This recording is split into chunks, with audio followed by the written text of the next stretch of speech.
because we've got to know William really well. We all think he's wonderful and we're extremely fond of him. They make a lovely couple. Le pouvoir peut imposer l'obéissance, mais il ne peut susciter le respect, et c'est là la limite que Camilla a franchie. Alors que les préparatifs du couronnement du roi Charles III touchaient à leur fin, elle croyait avoir obtenu le moment de gloire tant attendu. N'étant plus la maîtresse marginale, elle accédait enfin au trône en tant que reine consort. Mais ce titre s'accompagnait d'une détermination à reprendre le contrôle d'un récit royal qui ne l'avait jamais pleinement adopté. Ce qu'elle n'avait pas anticipé, c'est que sa plus grande rivale ne se livrerait ni à des discours, ni à des scandales, mais au silence et à une défiance symbolique. 3 semaines avant le couronnement, Londres était en proie à une fièvre royale. Derrière les murs de Clarence House, Camilla convoqua un conseil de guerre sous couvert de planification logistique. Les conseillers se réunirent dans des salles drapées de pourpre pour finaliser chaque détail du grand événement. Pourtant, au milieu des discussions sur les compositions florales et le plan de table, Camilla émit 2 décrets subtils mais sismiques. Premièrement, les parents de Kate Middleton-Michael et Carol Middleton se verraient interdire l'accès par la prestigieuse porte ouest de l'abbaye de Westminster. Ils seraient alors conduits par une entrée latérale habituellement réservée au personnel et aux subalternes. Deuxièmement, elle interdisait à toutes les femmes de la famille royale de porter des diadèmes lors du couronnement, présentant cette décision comme un geste d'unité et de modernité. Mais tous dans la salle savaient que ce n'était pas vrai. L'ordre n'était pas une question d'unité, c'était une frappe calculée. L'intention de Camilla était claire, ternir l'éclat de la princesse Kate, la future reine consort dont la grâce et la popularité avaient éclipsé celle de Camilla dès le début. Un jeune assistant osa exprimer son inquiétude, avertissant qu'une telle démarche pourrait provoquer une réaction virulente du palais de Kensington. La réponse de Camilla fut froide, teintée de venin. « Certaines couronnes sont des rêves qu'elle n'atteindra jamais », murmura-t-elle, réduisant la salle au silence. La note interne fut envoyée à Kensington le soir même. Lorsque Carol Middleton la lut, elle resta stupéfaite. Ses mains tremblaient, non pas de peur, mais d'une colère justifiée. La décision de la reléguer en marge du spectacle royal était comme une blessure ouverte à l'honneur de sa famille. Kate, en apprenant la nouvelle, ne réagit pas par des éclats de voix. Au lieu de cela, elle figea ses poings serrés et son regard noir, révélant la tempête intérieure. « Personne n'insulte mes parents », dit-elle doucement à William, la voix tendue comme l'acier. « Pas aujourd'hui, pas dans ce pays. » Alors que les gros titres bruissaient d'impatience pour le couronnement imminent, peu de gens étaient au courant de la tempête silencieuse qui se préparait derrière les murs du palais. Kate ne préparait pas de revanche au sens traditionnel du terme. Elle n'a pas convoqué de conférences de presse ni divulgué d'informations aux tabloïds. Elle a plutôt choisi un autre champ de bataille, celui de la perception publique et de l'élégance cérémonielle. Guillaume, tout aussi outré par l'affront infligé à sa belle famille, affronta son père au palais de Buckingham avec la fureur d'un fils défendant à la fois sa femme et l'intégrité de leur famille. « Tu l'as laissé traiter les parents de Catherine comme des serviteurs », cracha Guillaume, défiant le roi Charles III, non seulement en tant que monarque mais aussi en tant qu'homme.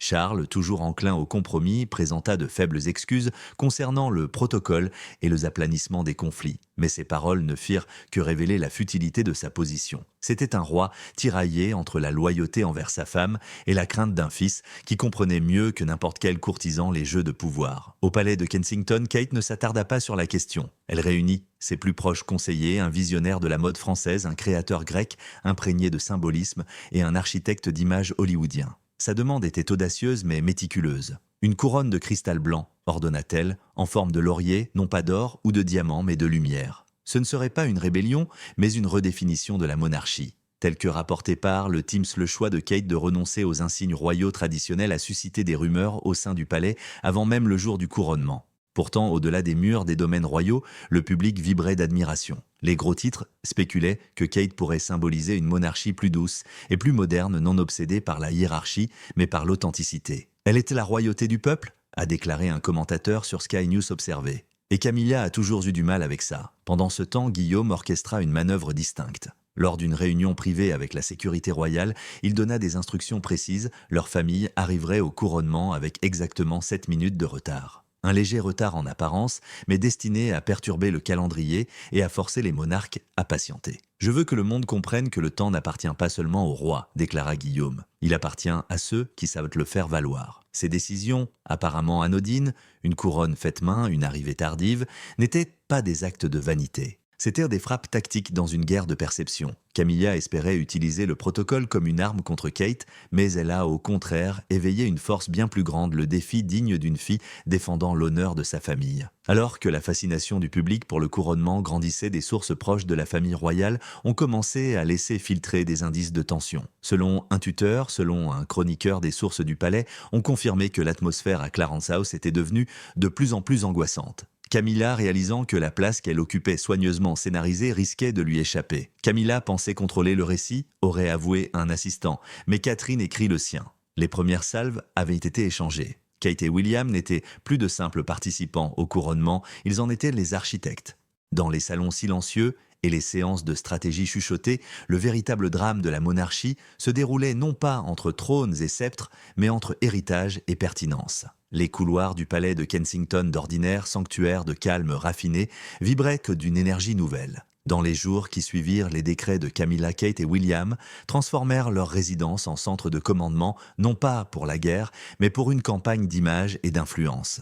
Ils savaient qu'il valait mieux ne pas affronter Camilla ouvertement. La monarchie britannique avait toujours prospéré dans la subtilité, le symbolisme et la mise en scène. Et c'est précisément là que se situerait leur champ de bataille. Kate, longtemps sous-estimée par l'aristocratie en raison de ses origines bourgeoises, a révélé sa force de caractère. Avec l'assurance d'une tacticienne chevronnée, elle a réuni une équipe de stylistes, d'historiens et d'experts en images. Chaque choix de tissu, de silhouette, de bijoux a été étudié non seulement pour sa beauté, mais aussi pour sa signification. « Pas d'or », a-t-elle répété, « pas d'insigne royal, je veux que le peuple voie qui je suis, pas ce que la monarchie dit que je suis. » Sa décision de réinventer sa tenue de couronnement n'était pas une rébellion, mais une redéfinition. La couronne de laurier en cristal blanc, inspirée des symboles grecs de victoire et de dignité, serait sa déclaration silencieuse, une reine non par décret, mais par mérite. Les maisons de couture de Paris et d'Athènes bourdonnaient d'une activité fébrile, confectionnant non seulement une robe, mais une déclaration de défi drapée d'élégance. Pendant ce temps, Guillaume accomplissait ses devoirs avec un calme ardent. Bien que publiquement stoïque, son entourage remarquait sa détermination croissante. Un haut conseiller royal le décrivait ainsi, le télégraphe, maîtrisé mais traçant clairement une ligne dans le sable. Il ne se contentait pas de défendre Kate, il protégeait l'intégrité de la famille qu'il avait bâtie, une famille qui avait déjà enduré des procès publics, de la frénésie médiatique à la froideur institutionnelle. Leur coordination était parfaite. Pas de cris, pas de mise en scène, juste de la précision. William s'assura que leurs enfants George et Charlotte seraient de près pour leur rôle, en particulier la jeune Charlotte, dont la présence deviendrait un écho symbolique de l'héritage de Diana. Kate guidait sa fille avec douceur mais fermeté. « Ta posture est ton message, ton regard dira tout. » Camilla, pour sa part, a ressenti l'effet d'entraînement. Comme le rapporte le Daily Mail 1, source au sein de Clarence House confia que Camilla était devenue inhabituellement irritable, demandant sans cesse si les Middleton avaient accepté leur statut de relégués. La vérité était moins réconfortante. Michael et Carol Middleton étaient restés silencieux face à la presse, mais derrière des portes closes, ils se rassemblaient autour de leur fille, fière blessée et inflexible. La presse britannique commença à s'agiter. Sans fuite directe, des rumeurs circulèrent au sujet de l'affront envers Middleton. Les chroniqueurs posèrent des questions pointues. Pourquoi certaines familles étaient-elles autorisées à accéder à la porte ouest et d'autres non, et avait-il une motivation plus profonde derrière l'interdiction des diadèmes? Bien que les porte-paroles du palais aient dénié catégoriquement toute discorde, les observateurs de la famille royale ne furent pas dupes. Puis vint le moment viral qui bouleversa tout. Une photo fuitée, granuleuse mais sans équivoque, montre Kate dans le salon du palais de Kensington examinant un écrin de velours. À l'intérieur, le diadème « Nœud d'amour » de Diana. L'implication était forte. Bien qu'interdite de le porter, Kate tenait toujours à l'héritage de Diana. La photo est devenue populaire en quelques heures sur des plateformes comme X et TikTok, les utilisateurs déclarant « Elle n'a pas besoin de couronne, elle porte déjà la grâce de Diane ». Le discours en ligne a commencé à privilégier Kate non pas comme la rebelle, mais comme l'héritière légitime d'une monarchie plus digne et moderne. Des commentateurs influents comme le correspondant royal de la BBC et Vogue, Royaume-Uni le rédacteur en chef, a salué les choix de Kate comme étant évolutionnaires, signalant que la monarchie entrait dans un nouveau chapitre, celui du raffinement sans arrogance. Dans le même temps, les médias internationaux ont relayé l'attention. Aux États-Unis, le New York Times a publié un éditorial intitulé « Le pouvoir de la royauté silencieuse », affirmant que la retenue stratégique de Kate était un exemple magistral d'influence moderne. Partout dans le monde, la sympathie du public penchait davantage en sa faveur, tandis que le portrait de Camilla glissait vers des excès désuets. Pendant ce temps, le palais de Kensington a publié une seule image, Kate et Charlotte, dans un jardin ensoleillé entouré de fleurs, toutes deux vêtues de blanc, pas de couronne. Pas de bijoux, juste la sérénité. La légende disait « La grâce est la force la plus silencieuse ». C'était subtil, c'était dévastateur. À la veille du couronnement, le cœur du public avait déjà choisi sa reine. Le couronnement allait avoir lieu, mais il ne s'agissait plus seulement de l'ascension du roi Charles III. C'était devenu l'histoire de deux reines, l'une sur le trône, l'autre sur le peuple. Et tandis que Guillaume finalisait discrètement l'heure exacte d'arrivée de la famille pour le lendemain matin, 7 minutes après l'heure prévue du cortège royal, il sourit. Non pas par arrogance, mais avec assurance, parce qu'il n'avait pas riposté avec fureur. Ils avaient répondu à l'humiliation avec précision. Et au matin, le monde verrait exactement à quoi ressemble la royauté au XXIe siècle. Le matin du couronnement s'est levé clair et net, Londres parée de sa splendeur royale. Les drapeaux britanniques nous flottaient au balcon et aux lampadaires, la foule se rassemblait par vagues le long du Mall et les médias bourdonnaient d'excitation. Pourtant, sous le spectacle, une tension lente se déployait comme un brouillard sur Westminster. Quelque chose clochait, mais personne ne savait encore quoi. À 10 heures précises, comme le veut un protocole séculaire, le convoi royal transportant le roi Charles III et la reine Camilla s'approcha de l'abbaye de Westminster. Le carrosse doré, dont les panneaux polis reflétèrent la foule en liesse, franchit la prestigieuse porte ouest. Les photographes éclairaient les commentateurs, exprimaient une admiration maîtrisée, et tout semblait parfaitement en ordre. À un détail près, l'héritier du trône, le prince William, et sa famille étaient absents. À l'intérieur de l'abbaye, les murmures allaient bon train. Selon la tradition, le futur roi devait arriver avant le monarque régnant, symbole de continuité et de déférence. Mais les bancs restaient vides à gauche, là où la famille Kensington était censée s'asseoir. Dans les coulisses de la régie, les présentateurs se bousculaient. Les scripts changeaient, les caméras se bloquaient et les présentateurs étaient contraints de s'arrêter. Il semblerait qu'il y ait eu un léger retard avec le prince et la princesse de Galles, murmura un présentateur de la BBC, essayant de contenir son anxiété grandissante. Sur les réseaux sociaux, des hashtags comme Westgate et Kensington Delia commençaient à devenir tendance en quelques minutes. Dehors, Charles et Camilla furent contraints de rester dans la voiture. Les règles séculaires de Westminster étaient implacables, le monarque ne pouvait pénétrer dans le grand hall sans la présence de l'héritier. Chaque seconde s'écoulait comme un battement de tambour, l'énergie festive de la foule se transformant en murmures perplexes. 5 minutes de retard, puis 7. Enfin le moment était venu. De l'autre côté de la place, le convoi de Kensington apparut descendant l'avenue avec la sérénité d'un cortège cinématographique. Les portières noires s'ouvrirent et le monde s'arrêta. Catherine, princesse de Galles, en sortit. Sa robe blanche, Alexander McQueen ajustée et lumineuse, scintillait comme du givre sous le soleil matinal. Au sommet de sa tête, la fameuse couronne de laurier en cristal irradiait d'un doux éclat, chaque facette réfractant la lumière en un halo autour d'elle. Elle portait les boucles d'oreilles en perles de Diana et le collier en saphir de la reine Élisabeth. Un pont entre l'héritage et l'avenir. À ses côtés, la jeune Charlotte émergea, vision d'argent, sa couronne délicate faisant écho à celle de sa mère. La foule haleta. Les applaudissements fusèrent. Les caméras se retournèrent. Camilla, toujours coincée dans sa calèche à quelques mètres de là, regardait derrière ses vitres dorées, la lumière lui filait entre les doigts. Pendant des mois, elle avait planifié chaque seconde de ce couronnement. Mais maintenant, son moment était réécrit en temps réel par celle-là même qu'elle cherchait à rabaisser. William descendit de voiture avec assurance, tenant les mains de George et Charlotte. L'expression de George reflétait la concentration de son père, tandis que les yeux de Charlotte brillaient d'une calme détermination. Elle ajusta sa petite couronne d'argent, prit une inspiration et marcha aux côtés de sa mère, ses pas résonnant sur les pierres anciennes, comme pour annoncer « Nous sommes l'avenir ». À l'intérieur de l'abbaye, la réaction fut immédiate. Les têtes se tournèrent. Les murmures s'intensifièrent, les assistants royaux s'agitèrent, les aristocrates se penchèrent en avant et les dignitaires étrangers observèrent avec admiration. L'atmosphère avait changé, le public n'attendait plus un roi et une reine, mais observait avec révérence une femme qui avait déjà conquis la place. Depuis la galerie de presse, les photographes ont immortalisé l'instant qui allait marquer le couronnement. Dans un seul cliché, Kate et Charlotte entraient côte à côte, radieuses, posées et d'une majesté indéniable. Camilla, toujours à l'extérieur, disparaissait déjà du récit. Un post viral plus tard dans la journée a légendé l'image « Ceux qui n'ont pas le trône mais qui ont tout le pouvoir ».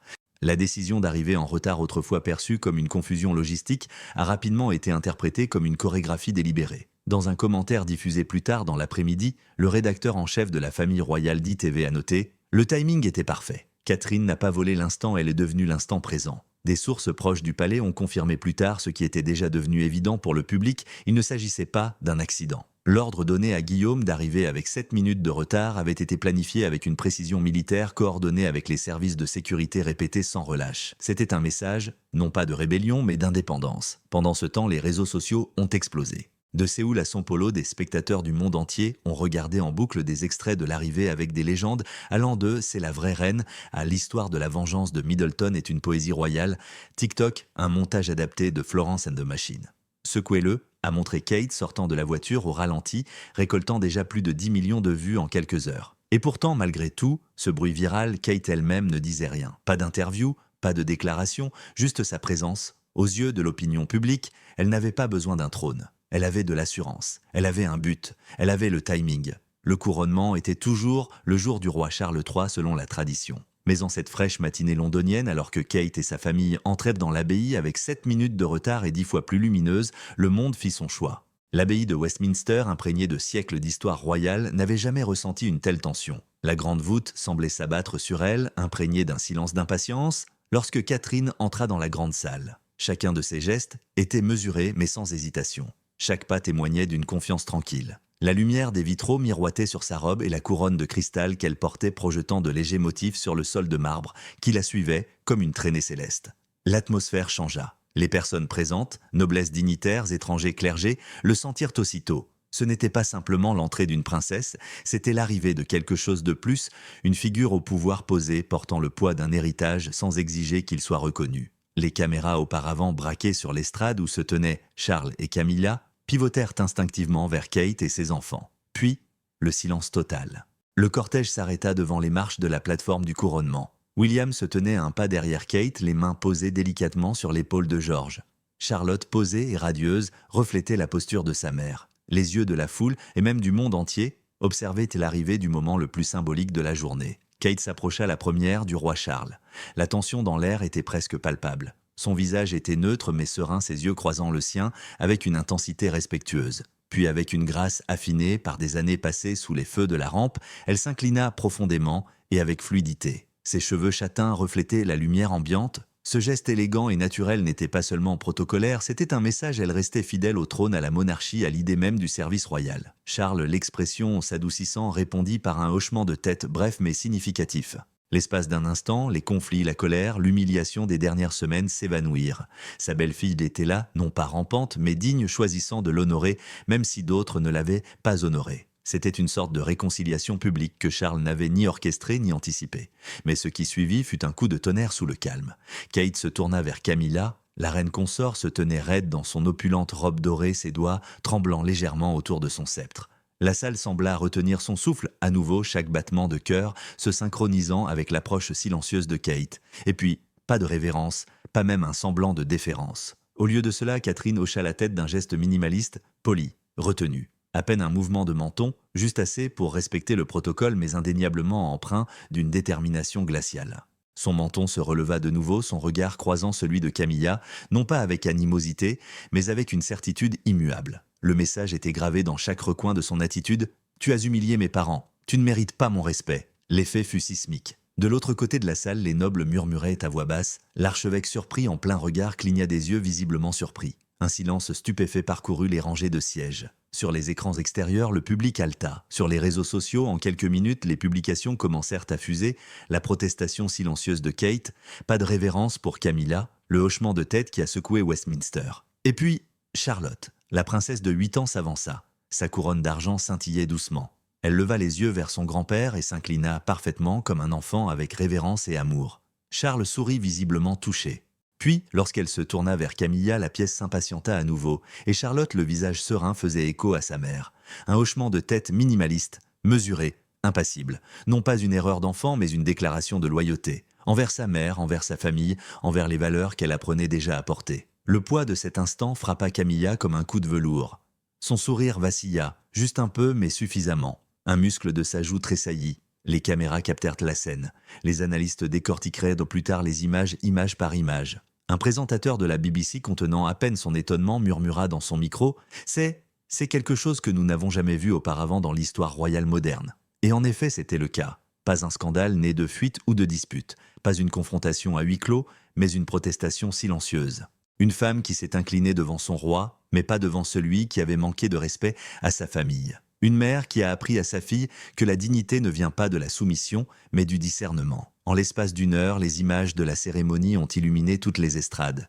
Le refus de Kate de s'incliner. Le hochement de tête de Charlotte, l'expression inquiète de Camilla, tout cela côte à côte rassemblé dans des publications qui ont accumulé des millions de vues. Un tweet particulièrement viral disait « Le moment où Camilla a réalisé que les couronnes ne gagnaient pas le respect, mais le caractère oui ». La réaction du public fut vive et nette. Les commentateurs d'Europe et des États-Unis reprirent tant le même refrain. Kate avait déjoué Camilla sans jamais hausser le ton. À la télévision française, un expert royal déclara « C'est la revanche douce de Catherine, the soft revenge ».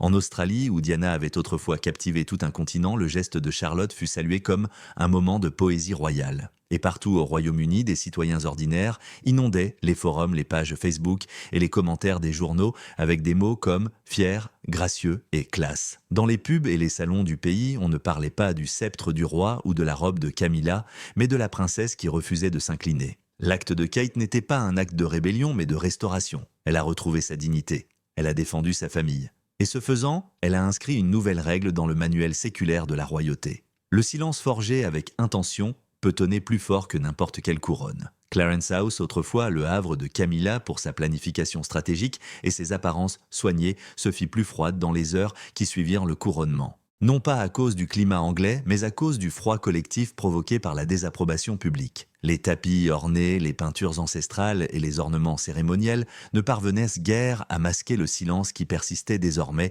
tel un invité indésirable. Camilla se tenait seule dans son bureau privé, toujours vêtue de ses robes de cérémonie dorées, mais désormais pesantes comme du fer. La couronne avait été posée sur sa tête. Le sceptre lui avait été remis. Mais la lumière qu'elle désirait depuis si longtemps l'avait trahi. Les données passaient en premier. Édouard Langlais, directeur du bureau des communications royales, entra, l'air solennel. Il posa un iPad et imprima des rapports sur la table à côté de Camilla, évitant son regard. « Votre Majesté, la couverture médiatique, hésita-t-il, n'est pas celle que nous avions prévue. » Elle ne répondit pas, lui fit simplement signe de continuer. Langlais tapota l'écran.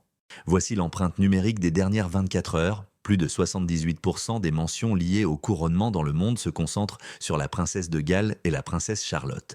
Les gros titres de Le Gardien, Le Télégraphe, Le New York Times et Le Monde. Tous placent Kate au centre du récit. La main de Camilla se contracta à son côté. « Votre apparition, poursuivit Langlais avec délicatesse, a été beaucoup moins médiatisée, environ 3 hors 100. Et une grande partie de ces commentaires portent sur une certaine raideur, un malaise dans les moments clés et des comparaisons regrettables avec vos prédécesseurs. Il n'avait pas besoin de les nommer. Diana, Elisabeth. Même le bref passage de Meghan sous les projecteurs avait suscité plus de sympathie ces dernières années que ce à quoi Camilla était maintenant confrontée. Camilla s'empara de l'iPad et fit défiler les photos avec frénésie. Kate Middleton redéfinit la monarchie avec une grâce moderne.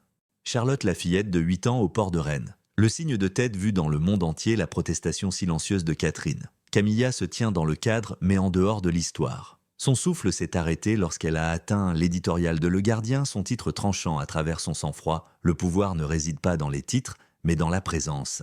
L'article déclarait que Kate, avec sa couronne minimaliste et son attitude de défiance maîtrisée, était devenue la monarque dans l'imaginaire collectif. Elle ne détient peut-être pas le trône, pouvait-on y lire, mais elle captive l'attention du monde entier. Camilla lança l'appareil à travers la pièce. Le verre de cristal à côté d'elle se brisa, ses éclats captant la lumière du soleil se dispersant sur le sol, reflet moqueur de la couronne qu'elle portait désormais. Ses conseillers se figèrent. Personne n'osa parler. « J'ai attendu ça pendant des décennies » siffla-t-elle, la voix tremblante, non pas de peur mais de fureur. « J'ai tout abandonné. Ma réputation, ma paix, pour ce jour. » L'Anglais, toujours aussi calme, répondit « Et pourtant, ce n'était pas une question de jours. C'était une question de gens qui le regardaient. » Ce soir-là, alors que les journaux télévisés internationaux analysaient le poids culturel du couronnement, le palais de Kensington diffusait une image unique au public, Kate et Charlotte dans le couloir baigné de soleil de l'abbaye. Toutes deux vêtues de blanc, toutes deux regardant vers l'avant, leur visage serein et intemporel. Dans l'arrière-plan flou se tenait Camilla, sa robe dorée scintillant faiblement reléguée dans l'ombre. Le symbolisme était bouleversant. Sur Instagram, la photo a dépassé les 10 millions de mentions « j'aime » en quelques heures. Une légende survogue, le message de « toutes les reines n'ont pas besoin de trône ». Certaines marchent à leur côté. Un observateur royal sur X a posté l'image avec les mots « la monarchie a changé » et elle n'a pas eu besoin d'un discours pour le faire. Camilla n'était pas seulement éclipsée, elle était invisible. 2 jours plus tard, sous le choc de l'humiliation, Camilla réunit ses conseillers principaux dans un salon privé de Clarence House.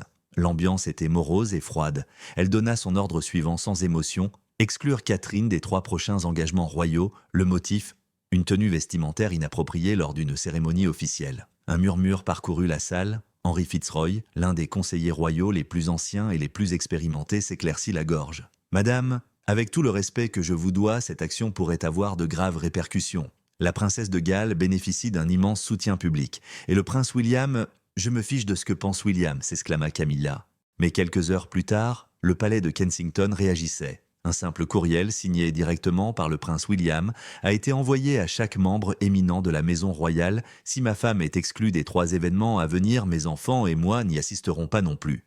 Réfléchissez-y avant de vous lancer. Le message a fait l'effet d'une bombe. Il était rare que William invoque son statut aussi directement, mais la limite avait été franchie. Charles, immédiatement informé, resta assis tranquillement dans son bureau de Buckingham, la lettre à la main. Il la relut 2 fois, avant de finalement s'exclamer « Elle s'est retrouvée coincée ». Lors d'un entretien privé avec Camilla plus tard dans la soirée, Charles tenta une approche diplomatique. « Nous ne pouvons pas gagner une bataille contre l'opinion publique », prévint-il. « Kate, elle n'est plus seulement ma belle-fille. Elle est le cœur battant de l'avenir de cette famille. » Camilla refusa de le regarder dans les yeux. « Et je suis son cadeau. » Mais même elle savait que la vague était irréversible. Un nouveau rapport de l'équipe d'analyse du palais révélait des taux d'approbation à travers le pays, Kate 82%, William 79%, Camilla 19%. Il n'y avait plus d'illusion. Elle avait conquis la couronne, mais elle avait perdu le récit. Et dans une monarchie fondée autant sur le mythe que sur le droit, c'était un prix qu'elle ne pouvait supporter. Quelques jours après le couronnement, le palais de Kensington rayonnait de la sérénité d'une demeure paisible. Entre ses murs couverts de lierre, l'ambiance n'était ni festive ni suffisante. Il régnait une atmosphère plus profonde, plus durable, l'assurance. Catherine était assise, près des hautes fenêtres du salon, un simple châle enroulé autour des épaules, une tasse d'Earl Grey rafraîchissant dans les mains. Charlotte jouait tranquillement à proximité sa couronne de couronnement en argent, transformée en tiare surmontant un ours en peluche. La bataille était terminée, mais les échos de ses coups de grâce résonnaient encore à travers la nation et le monde. Le couronnement était devenu l'un des événements royaux les plus suivis de l'histoire moderne. Mais pas pour les raisons que Clarence House avait prévues. Au lieu d'une couverture élogieuse de l'ascension triomphale de la reine Camilla, les gros titres de Tokyo à Toronto comportaient une phrase récurrente « Kate Middleton, la reine sans trône ». La BBC a rediffusé au ralenti son clin d'œil minimaliste à Camilla lors de son analyse du soir, soulignant la précision, le calcul, l'extraordinaire maîtrise derrière un geste aussi retenu. Il faut un véritable pouvoir, a noté un présentateur, pour tout dire en ne disant rien du tout. CNN International a déclaré un historien royal, ce n'était pas une rébellion. C'était une remise à zéro du sens émotionnel de la monarchie. Ce que personne ne pouvait ignorer, et surtout pas Camilla, c'était le moment culturel profond que Kate avait créé. Tandis que d'autres membres de la famille royale se fondaient dans leur rôle, Kate redéfinissait le sien. Elle n'avait ni revendiqué, ni recherché le trône. Au contraire, elle captivait l'attention du monde par sa grâce, son symbolisme et une orchestration soignée. Sa garde-robe devint un langage, son silence un cri de guerre, et sa fille Charlotte s'imposa comme l'incarnation vivante d'un héritage générationnel. À Clarence House, la frustration de Camilla se tourna vers elle-même. Aucune réunion n'était prévue, aucune interview n'était accordée. Elle restait largement invisible. Même Charles, désormais sur les épaules du poids de la monarchie, commença à prendre ses distances avec la crise. « Laissez les choses se calmer », conseilla-t-il à ses conseillers. « Laissez le public respirer ». Mais le public persistait. 3 jours après la cérémonie, Kate a fait sa première apparition après son couronnement, une interview discrète et réservée à la BBC, filmée dans l'élégance familière de la bibliothèque de Kensington. Le cadre était intimiste, rideaux fleuris, lampes anciennes et bureaux en bois poli ornés de roses attachés à la main. Assis en face d'elle, l'intervieweur, un journaliste chevronné, au ton respectueux mais inquisiteur, a posé la question que la nation attendait. « Votre Altesse, vous avez choisi de ne pas porter de diadème traditionnel lors du couronnement. » Était-ce en réaction au nouveau code vestimentaire de la reine Camilla? Le sourire de Kate était calme, inébranlable. « Je crois que la valeur d'une personne, dit-elle, ne réside pas dans l'or ou les diamants, mais dans ce qu'elle représente. J'ai choisi de célébrer cette journée avec des symboles qui évoquent de la dignité, l'héritage et l'unité. Et surtout la famille. » C'était une réponse faite d'acier enveloppée de soie. Des extraits de l'interview ont circulé sur toutes les grandes plateformes en quelques minutes. Sur TikTok, des adolescents ont associé sa voix à une musique entraînante. Sur YouTube, des analystes royaux ont décortiqué son choix de mots avec une précision habituellement réservée aux transcriptions judiciaires. Elle n'a pas répondu à la question, a noté un internaute, elle démantelait ça gracieusement. Dans le Times, un éditorial simplement intitulé « Pourquoi nous avons regardé Kate ?» Elle a salué sa capacité à gérer à la fois les attentes du public et les conflits privés. Elle n'avait pas besoin d'être reine, la pièce lue. Elle nous a rappelé ce que devrait être une reine. Mais c'est la photo officielle du couronnement qui a scellé le verdict devant l'opinion publique.